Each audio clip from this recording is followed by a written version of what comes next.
Hello everyone and welcome back to the Film London Jarman Award weekend online live at the Whitechapel Gallery.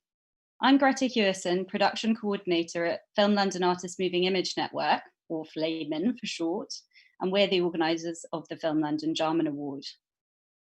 For those of you who might have missed our thanks to our partners Whitechapel Gallery and Genesis Cinema at the beginning of the day, I'd just like to re-thank them now. I also have to mention how grateful we are to our funders, Arts Council England, for their support during this very challenging year. I'm so pleased to be able to introduce the next portion of the event and shortlisted artist Larissa Sansour.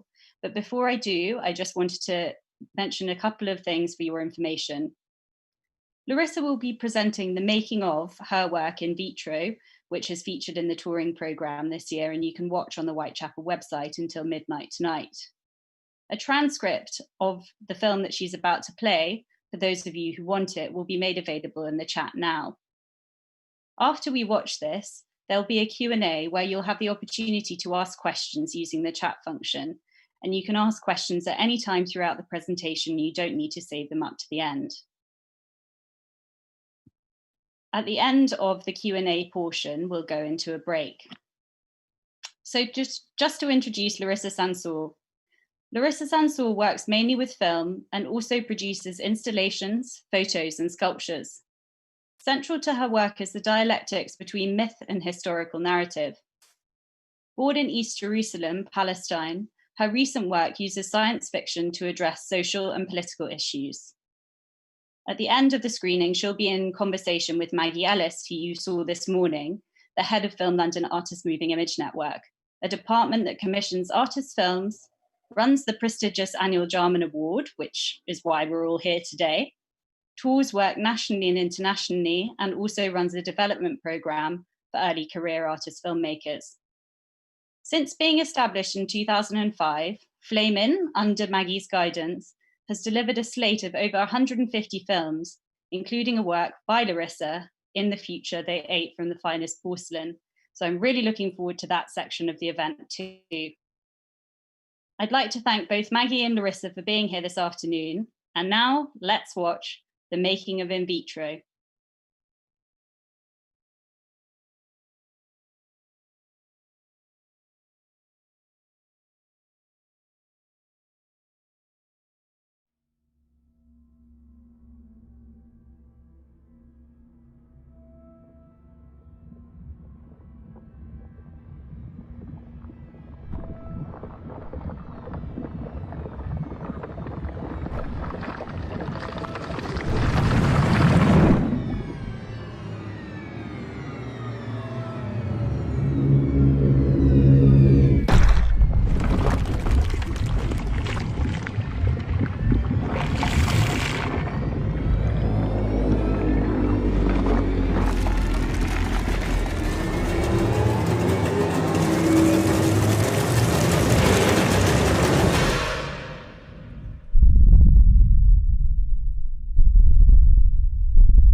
I think it's quite strange to talk about this film now because we live in a completely different time than when we were working on the film in 2019.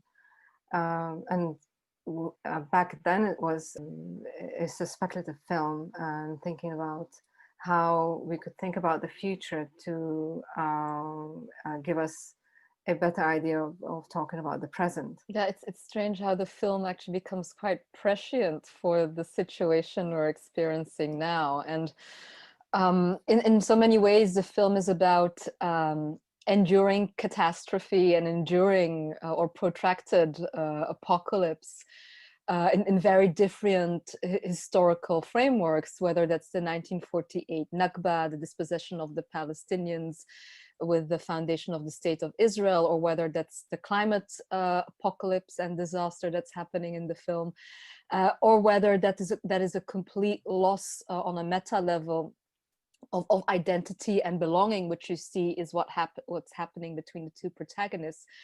But that kind of situation of a loss of anchoring and this protracted apocalypse without any horizon or silver lining is a little bit what I think we're experiencing now.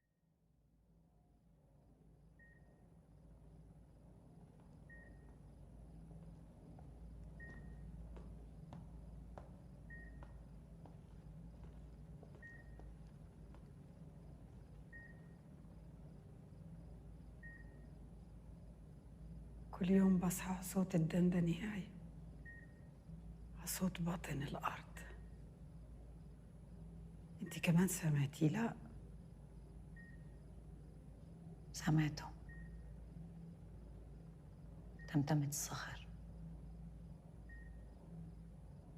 أنا بس بهرب من وقعنا تحت الأرض لما بضووا البستان وبسمع العصافير والنحل والفراش.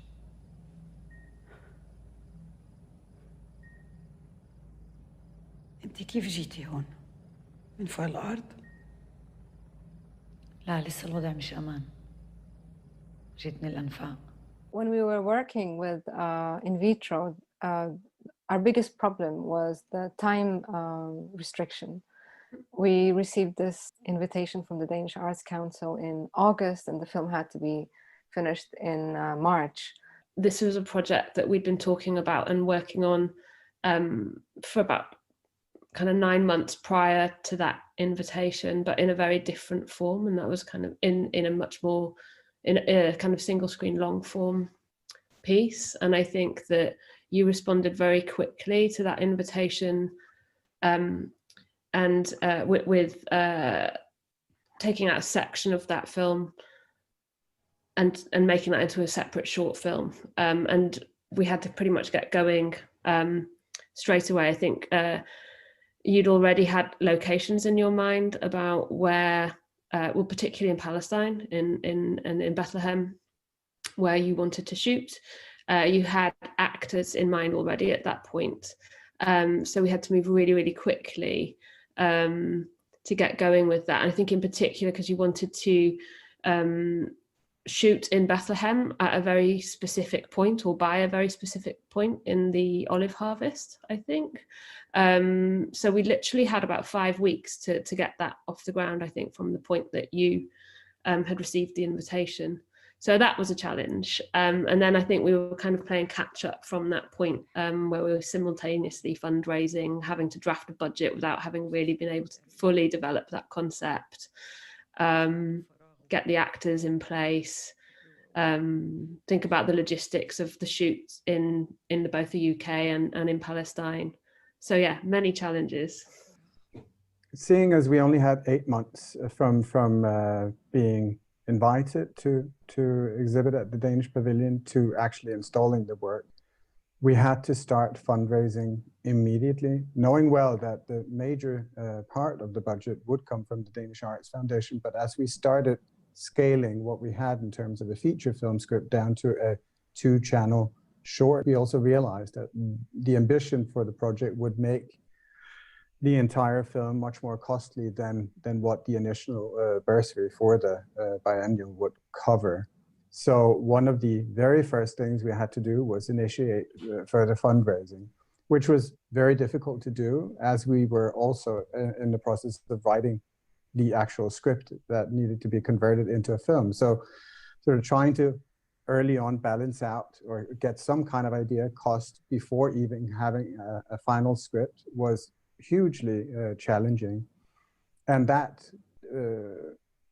sense of playing catch up continued throughout the project, even until even after the work premiered. Fundraising efforts were still going on. Yeah, and I think that was very much to do with, because of that very condensed timescale, we were developing the project while we were also writing the project and shooting the project and editing the project. So development was happening kind of throughout, and we were thinking through things throughout, and lots of processes that usually would happen in a slightly more stretched timeline were happening kind of in parallel with each other. Usually you have single channel productions, and this is, I think, one of the few films that you've decided to go for split screen. And it's not an ordinary split screen, because sometimes the movement also merges into one. but the whole project is one of dichotomies and binaries and splitting. So it's black and white, it's an elderly lady and Dunya, the survivor, and the clone, Alia. So, you know, there's that age difference as well. There's the above ground, there's the underground, there's the time before and the time after disaster. So it runs on a logic of binaries, this whole production. If I remember rightly, when I received the script, it already contained a lot of information about shots that you wanted because of the nature of the film. It was already somewhat determined what images we would need in order to tell that story. So the script itself was quite unconventional, where it was already listing, you know, left screen, right screen, and areas where it was intended to be one widescreen shot. So there was already quite a strong sense in my mind of how this would be assembled in the end, which was really helpful. Very early on from the invitation from the Danish Pavilion, you were quite clear that this new short film version of the feature that you've been working on was going to be a 2-channel synchronized video work. So presented across 2 screens using 4:3 aspect ratio, and they would be fractionally separated to create a cinemascope-like effect. And so the majority of the film was to be comprised of action on 2 screens, but is interspersed with some wide cinemascope shots split across both. And that actually isn't very straightforward to do in regard to thinking about how you, well, it has implications in kind of what cameras may work, what aspect ratio you should shoot in, where you create that split, how you edit, how it's handled in other elements of post-production. So there was actually a lot to think through in terms of the technical foundations of the film. The very first shot list that came through was like really the kind of coding of it was really difficult to kind of translate. I think there were lots and lots of shots, and I think that we were trying to figure out the best way to navigate our way through that bulk of shots and if they were necessarily all required or not. I remember that when I was looking at the shooting schedule and deciphering the shots, it was just very, very confusing. We had the London industrial estate location, and we had Oxford, which was our sort of brutalist underground sci-fi hospital location. And we were working with sort of 2 variable aspect ratios. And we were also working with visual effects, and we were also working with Arabic, which is not a language I have any knowledge of particularly at all. So I was trying to kind of wrap our heads around how we would even handle the dialogue and make sure that everything that was scripted was being relayed verbally. Yeah, I mean, the way we did the script was to actually already factor in the left side and the right side, which means that we wrote the script as 2 separate columns. And whenever we would then go out into a wide shot in the film, we would, the 2 columns would meet in the center. Quite frequently, if you're working on artist moving image, you don't necessarily, like, I think you should be prepared for scripts being unconventional in the way they're laid out or the way they're formatted. And I don't think anyone should really expect artists to have to use that kind of conventional format that you would have from, you know, like a typical theatrical release kind of film where 1 page of script equals 1 minute of dialogue and all that kind of stuff.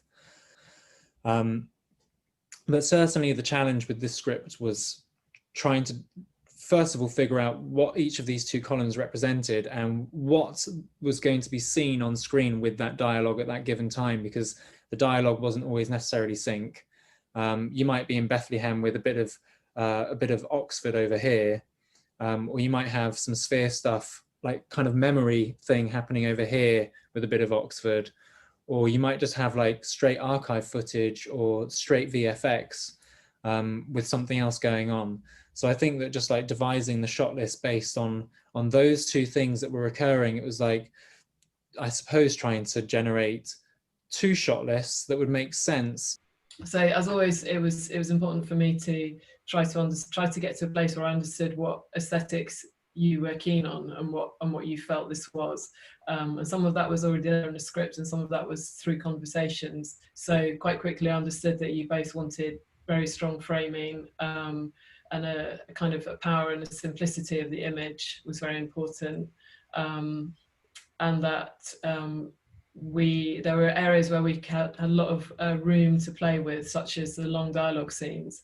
Those are the most kind of challenging to realize in terms of keeping them feeling unique, keeping them feeling powerful, and making them very like right for this film as well, not kind of imposing some other idea onto it, just making sure everything in this film was right for this film. So I felt somehow through our conversations in prep, we quite quickly got to that place. I understood you liked camera movement, and the whole thing creatively seemed to develop in the right direction quite early on, which was really good, because then you can start kind of building on the idea. You'd done it really nicely, so you'd worked out that one ratio was basically double the other, and they're all true film ratios. As soon as I'd understood what Anna had done, then it all made actual complete sense. It made sense in terms of filmmaking,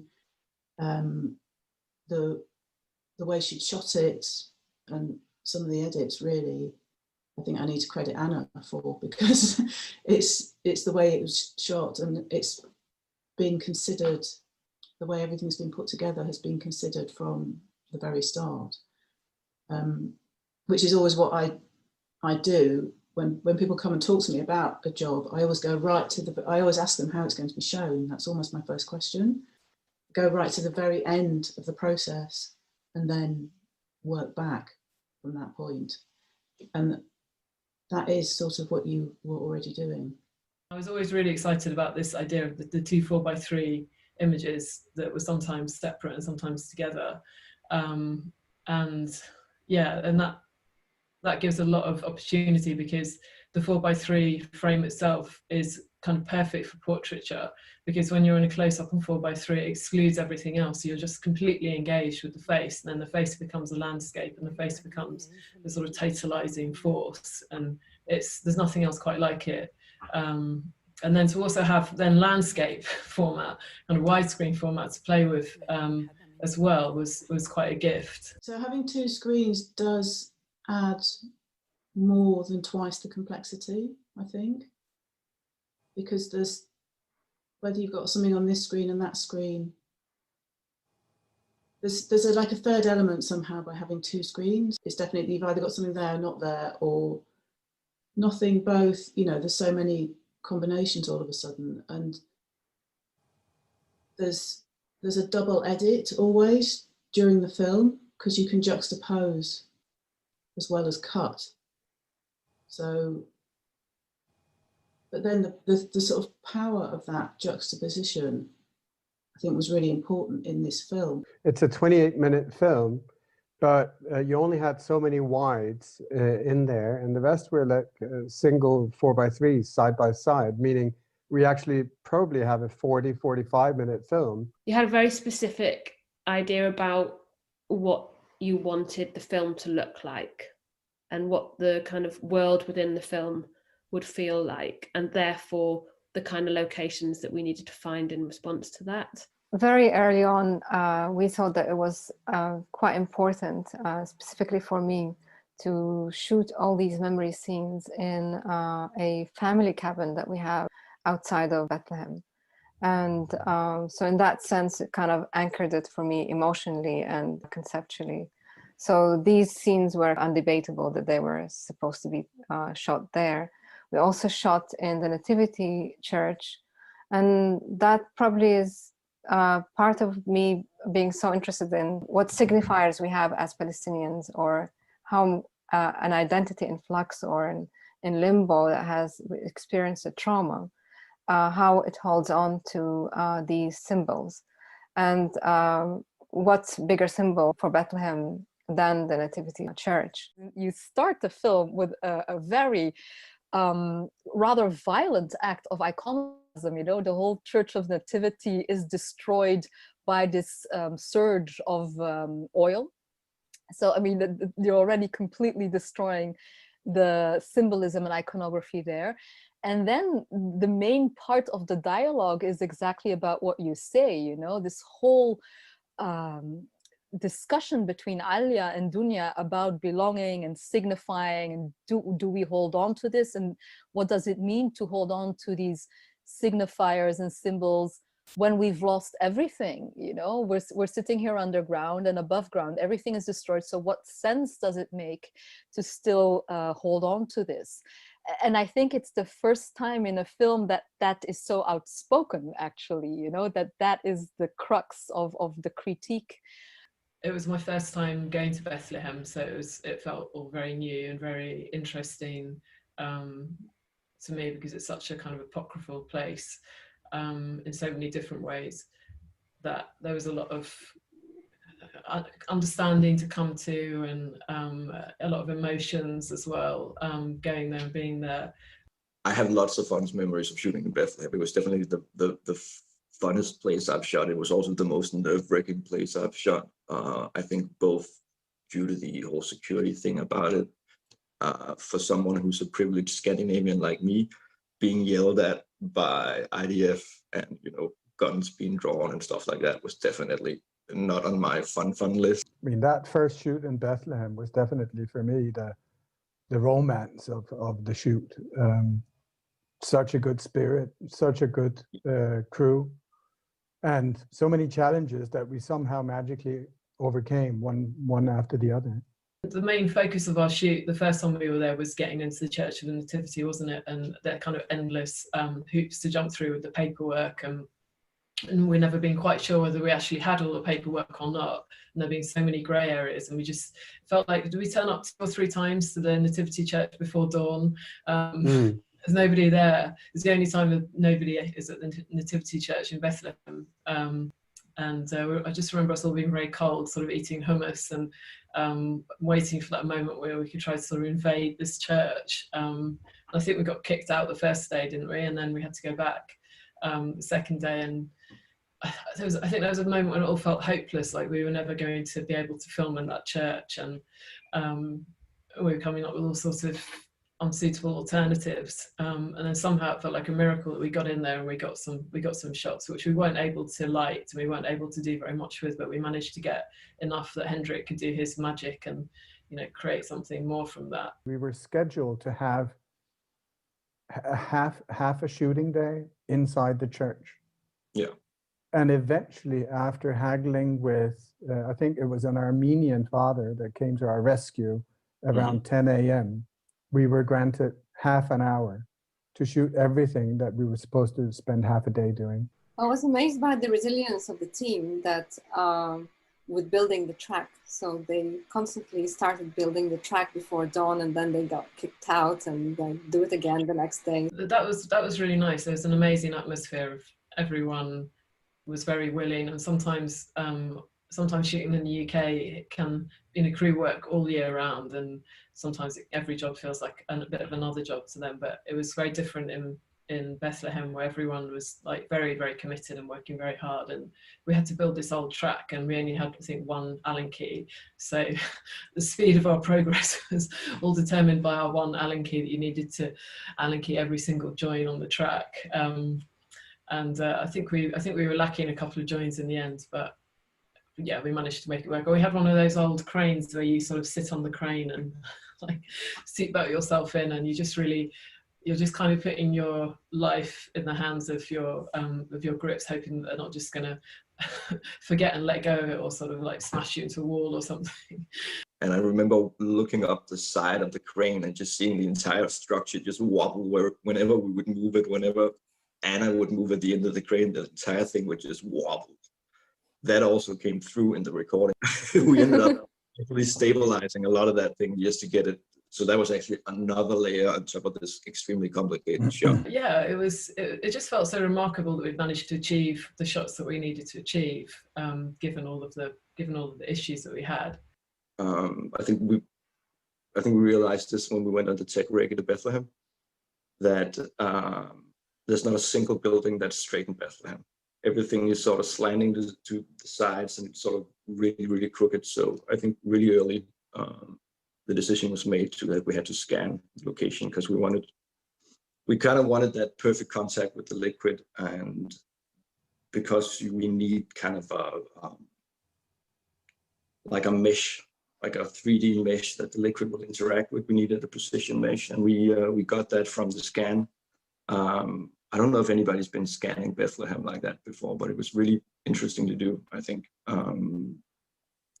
And that helped us quite a lot, because obviously we had a moving camera on a lot of it. So we needed to do a camera 3D track, which meant that we had the camera, sort of a virtual camera within 3D, where we could do the simulation, then sort of render it to 2D and merge it with our footage. I think that Nativity Square had its own challenges, basically because it is a place that religious people will come to, and I think, you know, being down there, there was an immediate problem. We watched basically all the pilgrims. There were pilgrims everywhere, and it was really difficult to get a clear shot of the square. So we actually ended up stitching all our scans, really spending a lot of time cleaning out random sort of people from the scans. But eventually we got a really, really good scan, a really high-res scan of the entire structure, which helped us when we were doing both when we were 3D tracking our camera, because once you have actual measurements, it's easier to do it. But it also really helped us with the interaction with the fluid. But you know, fluids in CG fluids are generally just really difficult to work with. There's a lot of you'd say lead time in terms of simulating the fluid and resimulating the fluid, and it's a lot of iterations that go into it. And I think we were probably resimming for simulating the fluid for about a month. I think we finished that. As one of the latest things we finished was the fluid shots. Sometimes when you try to do something that's sort of really physical, you realize that it doesn't behave the way you want it to behave. We wanted a certain evil kind of like weight to the fluid, and I think eventually we found that. But because the oil has a certain, you know, kind of viscosity and a certain look to it. Which I think we sort of in the end kind of achieved. I remember one of the issues also with specifically Nativity Square. I mean, it's easier to simulate the liquid when you have a lot of structures that the liquid bounces off, like when we shot it in the narrow street. All of a sudden it gets a life of its own. It splashes, it goes here and there. Whereas the square is surprisingly huge, and therefore, had you not done like inserted artificial obstacles, I remember, behind the camera. We did a lot of squares and a lot of things to get, but I think we were all like taken by surprise by sort of how uneventful it was in the beginning, right? Because we did the sim and it sort of passes the camera and then it just sort of travels along towards the end. And when you've been on the square, you know, the square's quite massive actually. But from that perspective, we were watching it, it wasn't really as exciting as we were hoping for. So, so we ended up inserting all these objects, all these sort of objects to give us that sort of, you know, what's it called? Turbulence and vorticity. So it's sort of like it swells up and it has a life to it. Because I think we also want to signify that the oil has been doing a lot of damage just before it arrives there. It's basically sort of gushing all over the city. I think we also ended up cleaning up kind of a lot of the interior of the church in the sort of background plates we had the oil on, just to make it a lot more simple. We took away some railings and some other things that went there. Let alone the extra amount of praying people at the altar as well, that also needed to be. Yeah, I think that we're actually, the altar we ended up cutting out, and we've got about, I think, less than a second of the altar not being surrounded by people. So we're sort of repeating that bit. So it definitely had its challenges shooting, I think, inside the church. You know, but we also had the challenge of shooting the nun in a gas mask in front of the Nativity Church, because you're not allowed to shoot fiction films. We realized as we were shooting, and we had all these pilgrims that the police kind of kept behind us for. We had maybe how many minutes did they give us? Maybe 20 minutes each time to just keep them off the square, and we had to shoot the scene quickly, and it was a scene where a nun in a gas mask walks across the Nativity Square and 2 people were carrying a green screen behind her, because actually the Nativity Square was supposed to look damaged, so it's after the apocalypse. And it was hard for them to coordinate the green screen, so it was actually always behind her, wasn't it? We kept having to do it again because a bit of Non's habit would be like off the edge or something.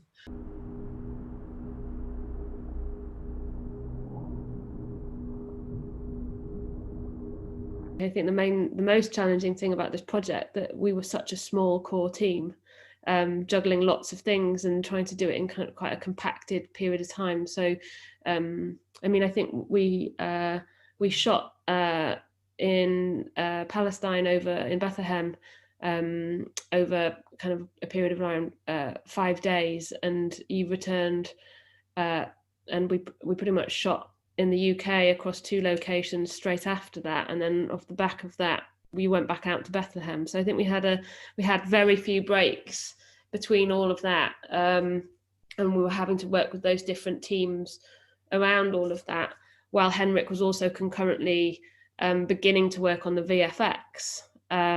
So while we were shooting in the UK, Henrik was already handling the material that he'd shot on the first shoot in Bethlehem, starting to kind of work through the demos of that, and then coming over to the UK to kind of feed into how we would shoot the sphere scenes.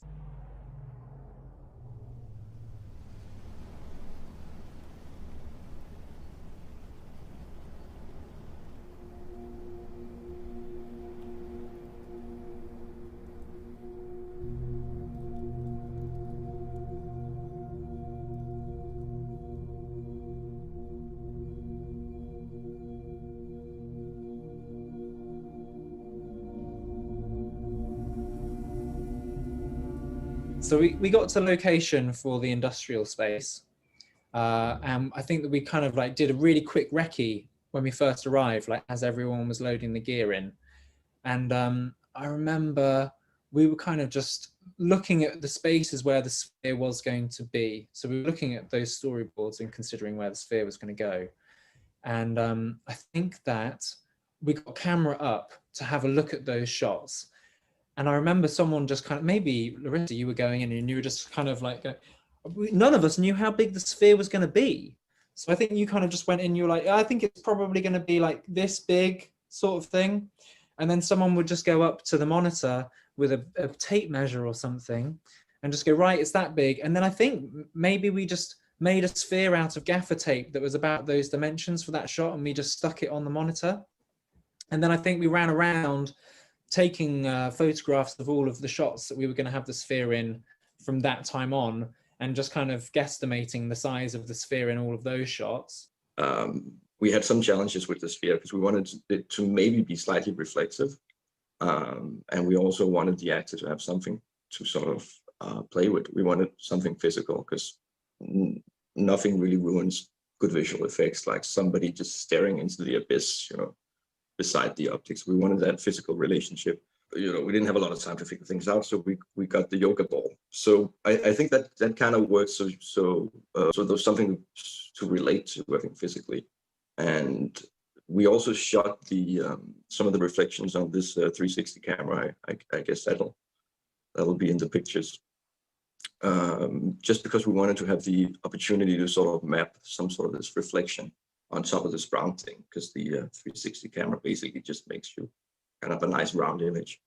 And we used it really, we actually used it, but it was very subtle. I think it actually worked out quite nicely. I think it was probably quite a bit smaller than the sphere was going to be, but it was good just to have it in. Certainly for those shots where you know, the hand was like coming towards the sphere to touch them. Like I remember, ooh, you know, feeling the power of the sphere. And I remember for those shots, the yoga ball was pretty handy, just so that they knew what they were kind of like reacting to, and like just having some kind of shape and stuff. It was really good to have, but I think the whole concept of the sphere was something that it threw us off a few times, right? Because we had the physical sphere that was super black, but you know, it's difficult to figure out how would that presence sort of work within the black and white we were doing. I think we struck kind of a nice balance between something that's got a shape to it and something that's undefined. But that was also very difficult in the sense that, you know, we replicated the sphere in real life, and in real life, it has its dimensions, and it was a matter of getting those dimensions to go away by painting it the blackest black, so that you get the illusion of a flat object.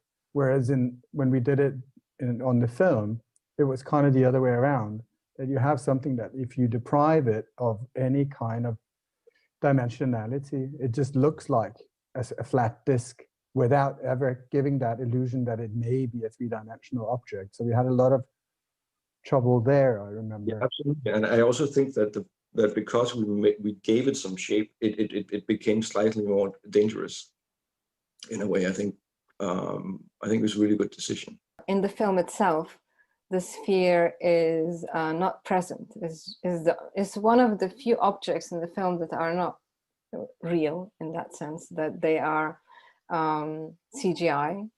So the actors just interacted with nothing really when we were filming. Whereas when we were installing the monument, the sphere in the pavilion, it was just a huge, endeavor. And you were there during installation as well, and that was just like a puzzle to put up, and so many people were working on it. So I find this kind of the contrast between how physical the real monument is and how ephemeral it is in the film to be quite interesting as conceptually as well. Yeah, and I think what's also really interesting is that even though the sphere is CGI'd, and obviously it has a cinematic presence in the film, it's always present in Alia's anxiety. So it's actually the thing she fears most, and it's the thing she continuously carries with her. In that sense, it's also her burden, that sphere. I mean, I think you named the sculpture, the 5-meter sculpture that we placed across of the film in the pavilion very well as a monument to lost time, which I think is again something we are experiencing very much. The time has become so fluid, so difficult to mark. But what I think is also interesting about the difference between the sphere in the film and the sphere as a sculptural object is that in the film, it's perhaps a hyper signifier, because it's that repository of memory, of belonging, of identity, of actually a whole collective memory of those who perished in that climate apocalypse. It's also the DNA memory that's injected into the clones who are produced by the survivors. While once you take it out of the cinematic context, it becomes a dead signifier. It's empty. It does not convey any meaning. So I think there's a very interesting contradiction there between something that has too much meaning or has a hyper meaning, and something that is devoid of any meaning and just becomes this black sphere that is very imposing and has a presence, but otherwise does not transmit anything of actual value. And in that sense, it's also perhaps a dead object. Nicholas, when we were developing the sound for both the film In Vitro, but also for the sculpture installation, you all of a sudden came across this fantastic instrument in Paris. It's the Bachet crystal, it's called, and it's invented by the Bachet brothers in the 50s, Francois and Bernard Bachet. And they were creating these sculptures that you could play on. And I've known them for many years. They were used in the abstract classical music and the abstract improvisation music since the 50s. But I didn't really knew about this place in Paris. So I was just waiting for the right project to come around. When you play the instrument, you connect with it instantly. because it's resonating in your body. The instrument is created by glass, which creating the individual tones, and they are amplified by the metal plates. They are amplifying the tone that you're playing on, and it's created by glass where you put water on your finger and then you play on these glasses. It sounds really, really organic. It sounds really real, but it's also it's when you play it, it resonates in your body when you play it, so you instantly connect with the instrument.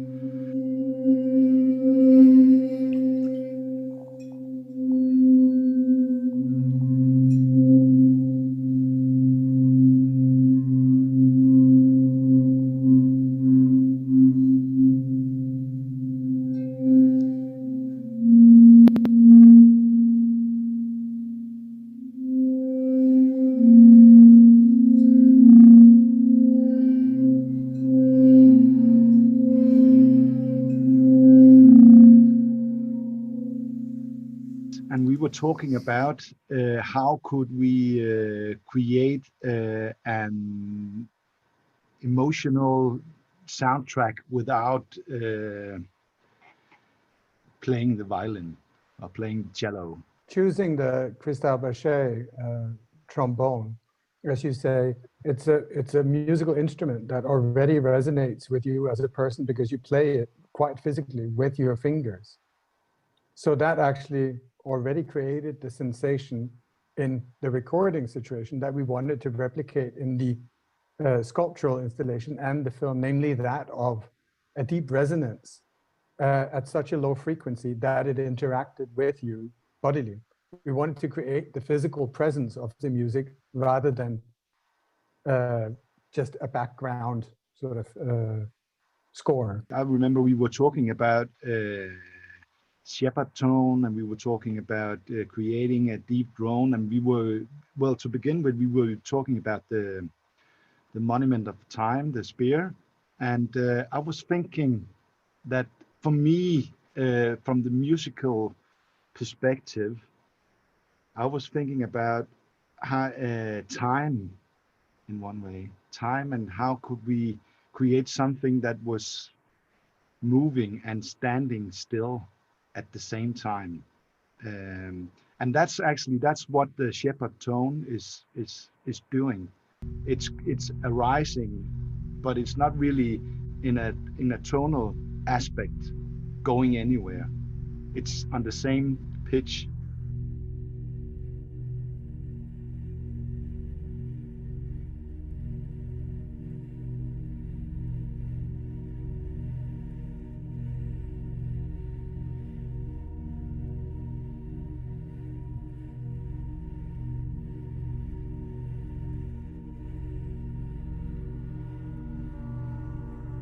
We pursued kind of trying to find locations that could kind of like perform on their own rather than thinking about any significant set design.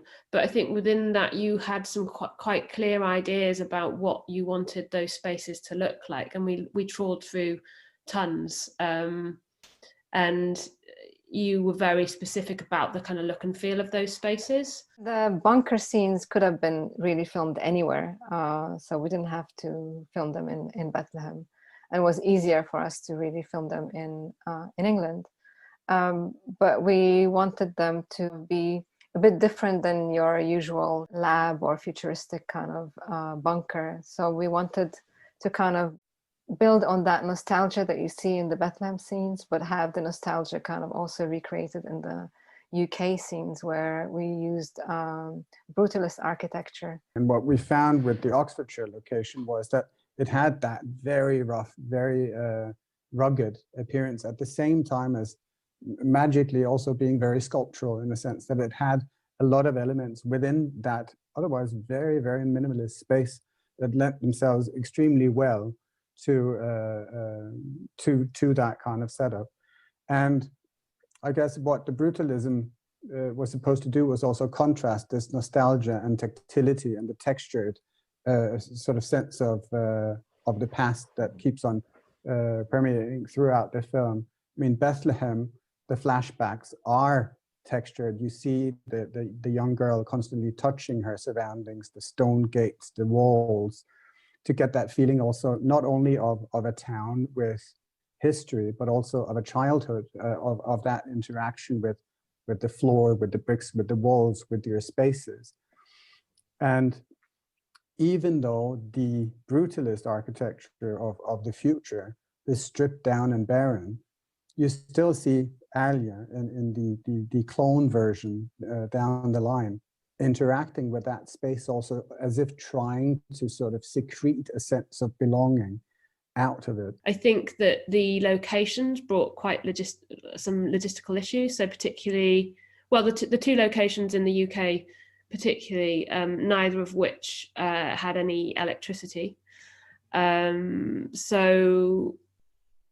And when we were shooting in the underground, the majority of the underground scenes, which we shot at an abandoned boys' boarding school in Oxfordshire, which was an amazing location, but it was the beginning of December, it was freezing, it rained every day.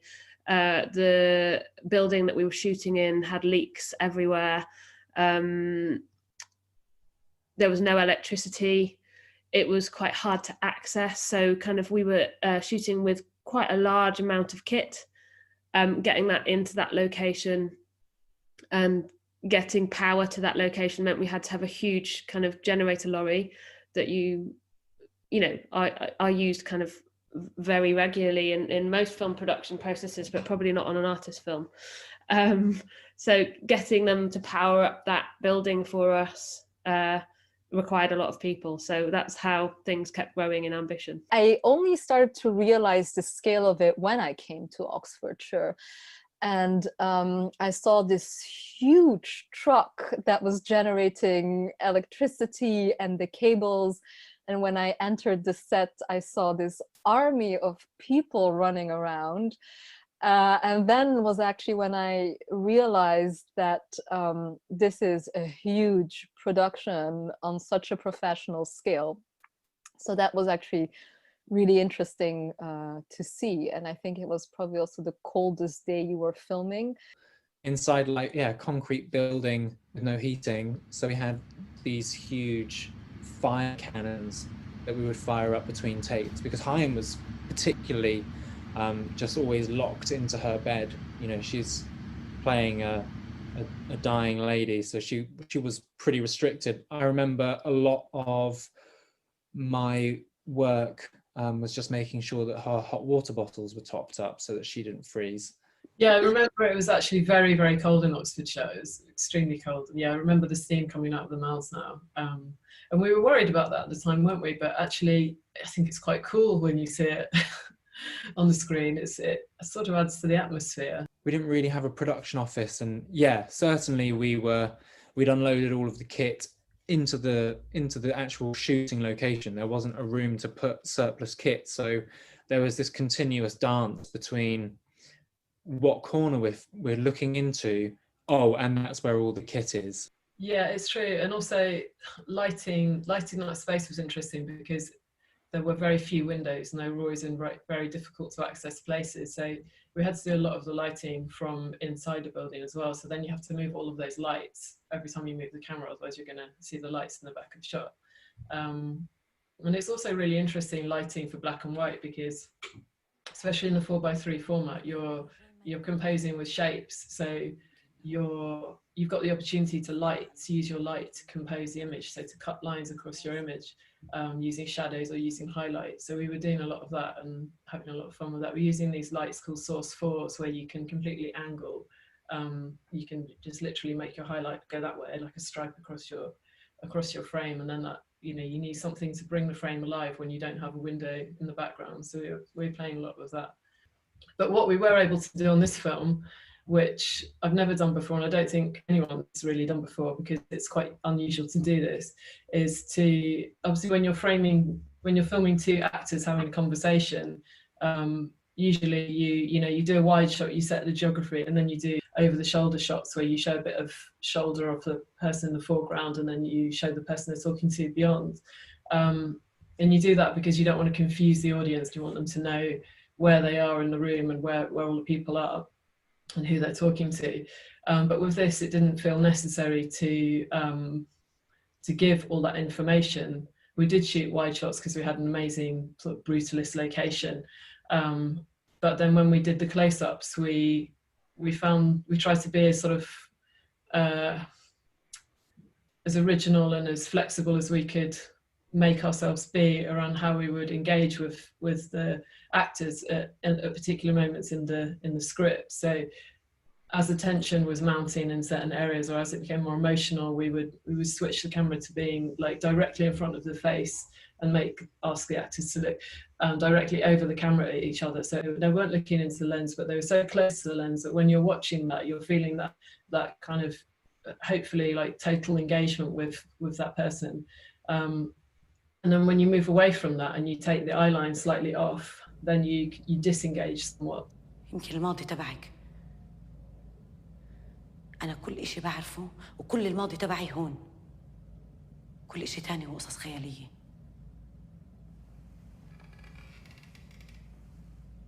شعوب بأكملها مبنية على القصص الخيالية، والوقائع لحالها بتضلها عقيمة وما بتسمح برؤية جماعية.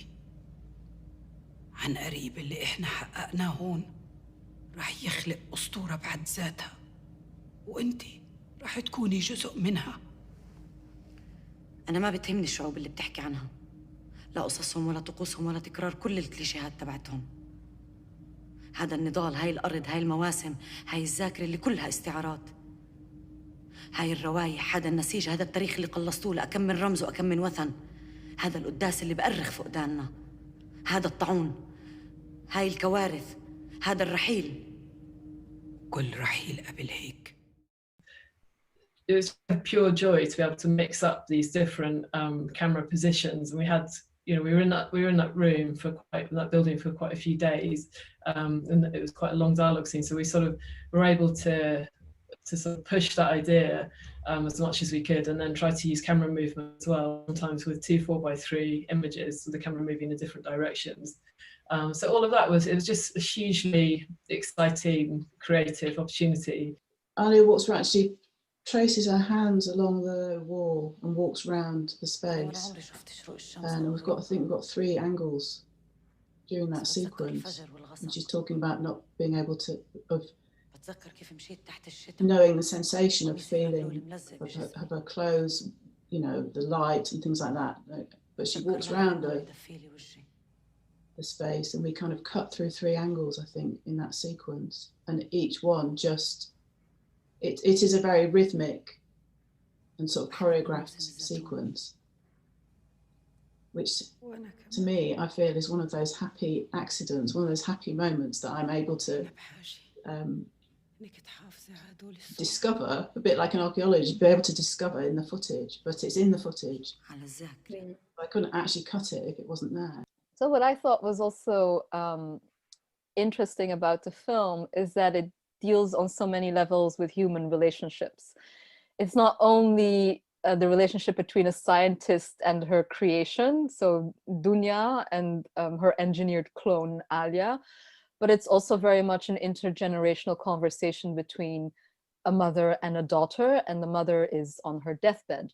So there's a lot of emotion in this film, and especially when we showed it in Venice, I was so moved to see how many people actually came out with tears in their eyes, or they were crying, or they said that this film really touched them on a human level, and that you can actually extrapolate the whole experience to so many diasporic narratives.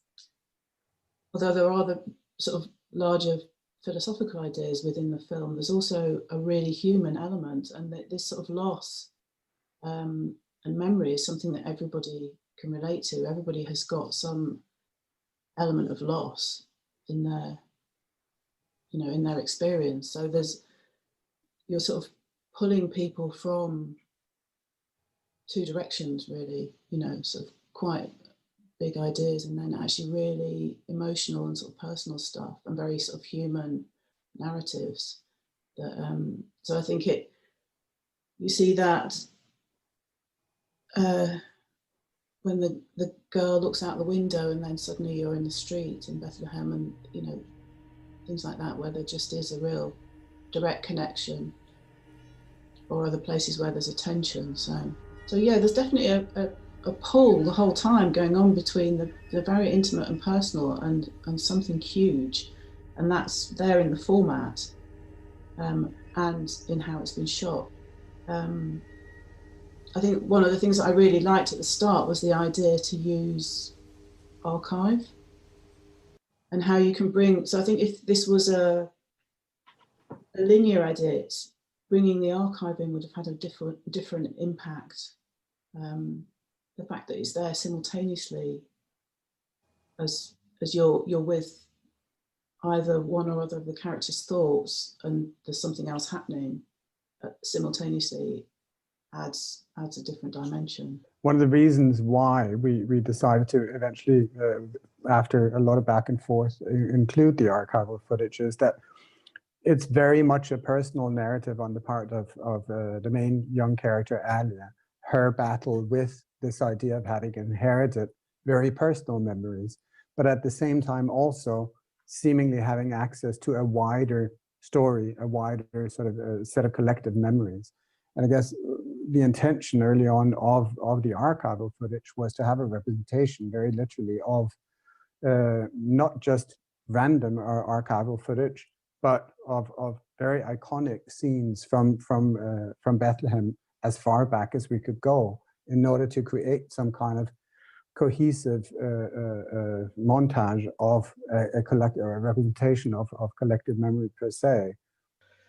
I think that the two-screen approach obviously created a greater challenge in the editing process and in kind of building and thinking through that structure for the film that you were hoping to make.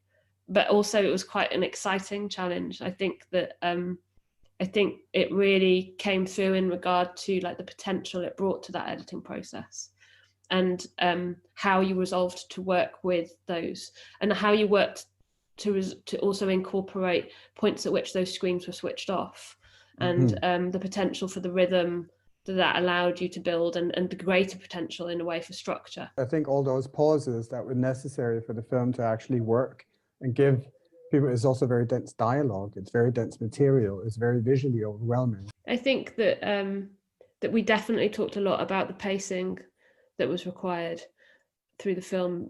We talked a lot about how dense the dialogue was and how we could get across, allow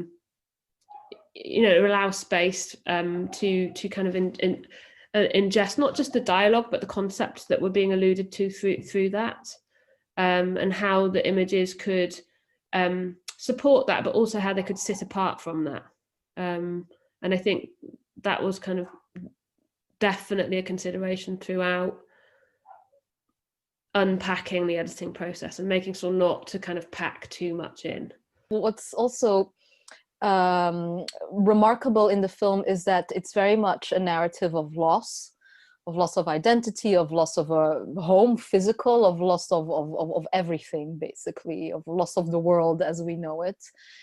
In a way, it's also a tale of survival, but I still have not decided which one takes the upper hand, you know? Is it the loss? Is it a survival? Because the survival, it is in a way a tale of resilience, but it's not surviving in, as I think, if we again bring it to the Palestinian narrative, things do not pan out.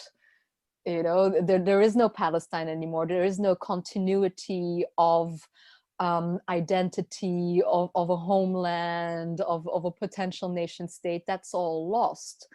But Alia survives, but Dunya dies. So I wanted to ask you, perhaps, how does that dynamic work? Like, is there a suggestion that in order to survive, there has to be a clean cut or something has to be severed? I think that, with In Vitro, it kind of is contextualized in the science fiction genre, where there's always this aspect of the proleptic mourning, of imagining things happening before they even have to happen, or thinking of our future as being something that has been stolen from us. So the dialogue is between two different generations. It's kind of states the differences of those two generations, and it very much is really what is happening in Palestine. I think it's kind of omnipresent. It's happening in many other cultures as well. But I think what it's kind of trying to say as well is that trying to even pinpoint the start of a tragedy is almost elusive. At some point, Dunya, the dying leader, says Bethlehem was always a ghost town. The amount of colonial powers that have, been in that region, or in general history, how do we imagine it? What's the idea of this clean kind of idyllic state that we've ever imagined in any setting, not only in Palestinian sense, but the rise of nationalism right now all around the world is also kind of a statement to that. What's this idea of this kind of amazing past that we've ever imagined? And how do we build our narratives to even kind of fool us to think so, or does a human being need that? The film that we're working on with me and Soren now, which is a feature film that functions as a sequel to where In Vitro left. You see Dunya actually running a bunker, but Alia is actually outside, and she is part of a whole set of clones that are rebuilding idyllic Bethlehem. But yet there's some sort of faulty mechanism that makes the revolutionary start in Alia again. Dunya basically programs an element of doubt in Alia. So I think in that sense, coming back to your question, that Dunya dies and Alia survives, I think it's a matter of these cycles actually being regenerated, and no matter how much we try to perfect them, they always need revisions.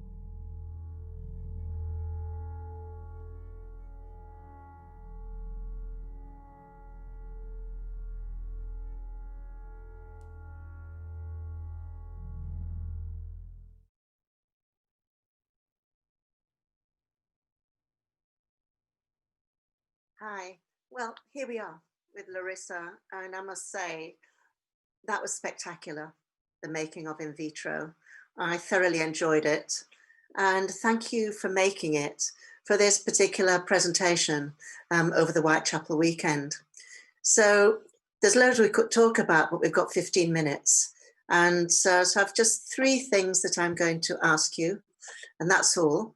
And you can just say whatever else you like. But, one of the things that is striking is the amazing piece of work, fabulous production, and spectacular locations, and amazing CGI.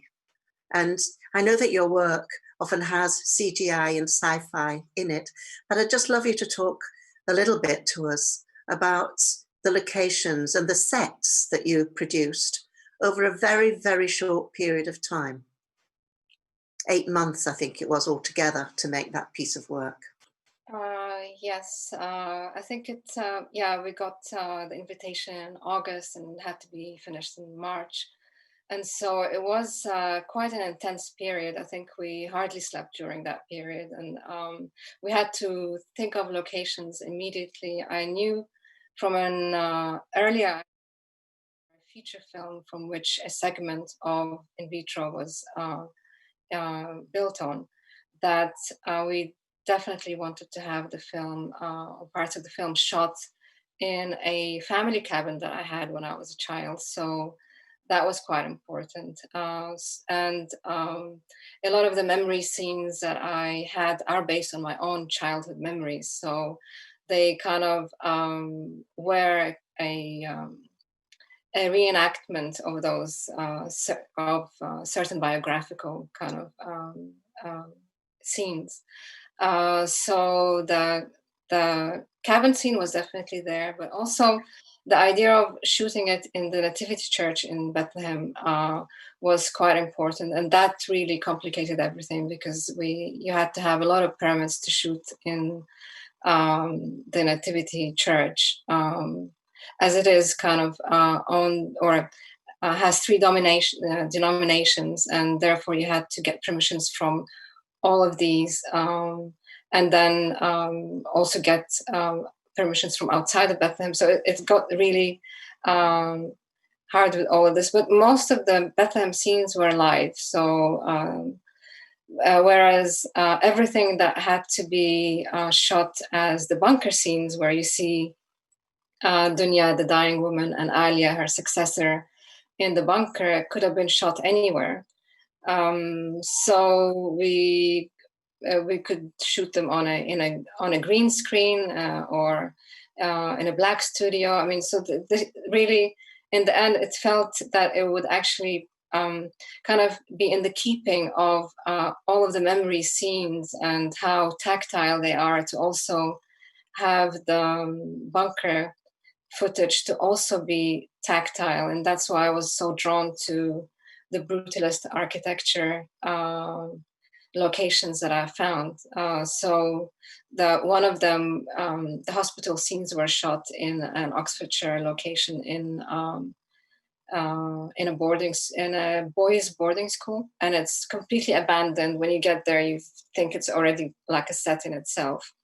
I wanted to avoid using sets in general. I wanted the experience to be more kind of organic than something mediated by too much green screen. But yet, the combination of the two inadvertently had to happen, because when you have to have all these disaster scenes with the apocalypse in Bethlehem, obviously we had to introduce green screens in certain places, or 3D scans, and with that, with Bethlehem, it was quite fascinating for me to insist on actually having the apocalypse happen in Bethlehem, not only for the fact that the narrative requires it, but also because we have never seen these kind of high production value films with such apocalyptic scenes happen in places like Bethlehem. So I wanted to see, almost on an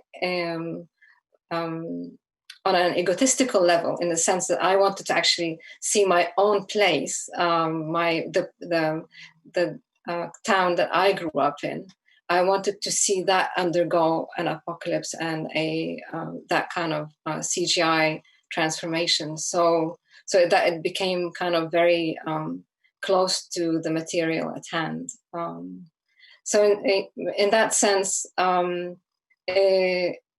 the combination of all these elements had to happen at once, and we had to work on these things at the same time, as producing CGI takes such a long time. So we had to actually know already what needed to happen before we even started shooting.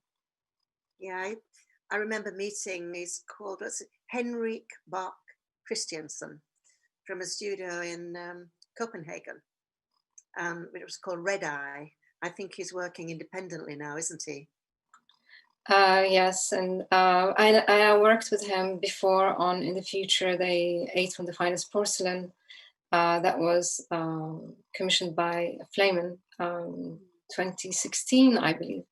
And so we had already a working relationship, and I worked with him in 2012. So it's quite important when you work with something that complicated to have somebody who's able to translate your ideas from something that are purely, say, conceptual to something more technical, and then relate all that to a big team. Yeah, I mean, just looking at the film and the props and so on and so forth, particularly the sphere, really was quite wonderful that you used a yoga ball, and then you just you did these wonderful, I mean, I think what's interesting is that you use a lot of old craft techniques as well, film craft techniques, like drawing on the lens of the camera to make sure that people walk in from a particular way and approach this sphere, which is drawn onto the camera lens, so that you get everything spatially correct. And your ambition is so extraordinary, and raising the money to do all that is quite a feat. And the fact that you're working in development, shooting, CGI going on, still raising money. I mean, that was a big challenge. How did you approach it? And particularly, will you tell me about the sphere?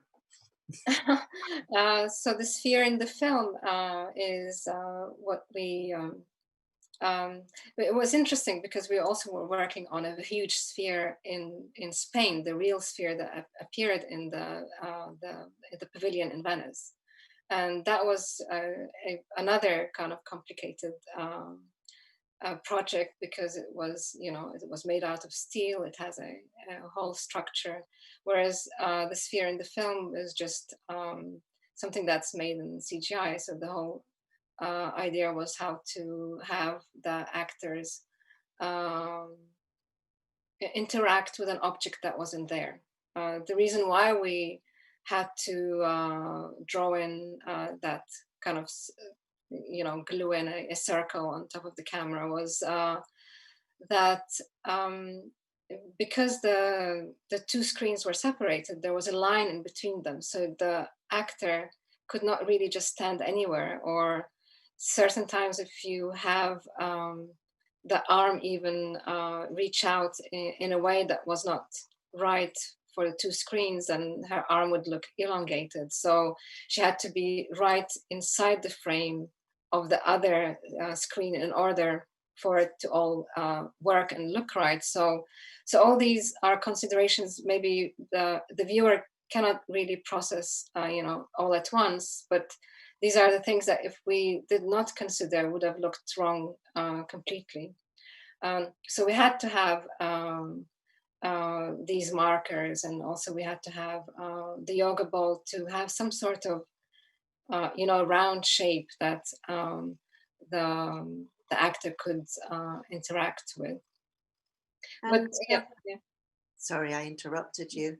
I was really impressed with your actors, and you worked with the actor from the television series Succession, which I've been glued to, Brian Cox's wife in Succession. How did you get hold of her? We've got so little time left and so much I want you to tell us, but could you? So I worked with two quite famous actors in Palestine, Maisa Abdel Hadi, who played the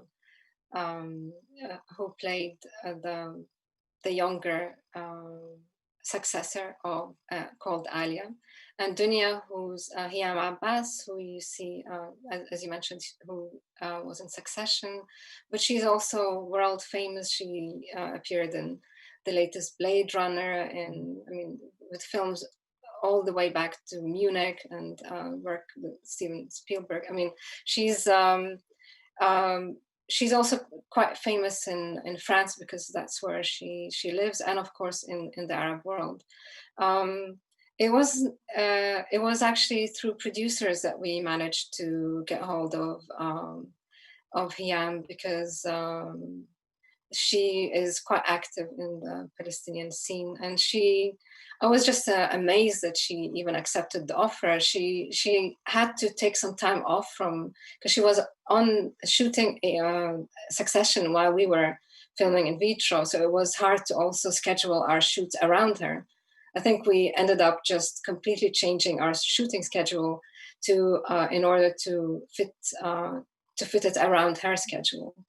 But she came and was totally just wanted to see the film happen. She didn't care about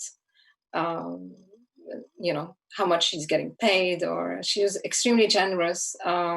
It was I learned a lot about how you work with actors as I rarely really did work with actors before, and it's quite it's very hard to say, but there's a lot of things you learn about how you write a script and how drama starts unfolding when you work with actors of her caliber, because there's a lot of things that an actor should bring to the set if they know what they're doing, and that's exactly she kind of brought that magic on set. So it was amazing to work with her.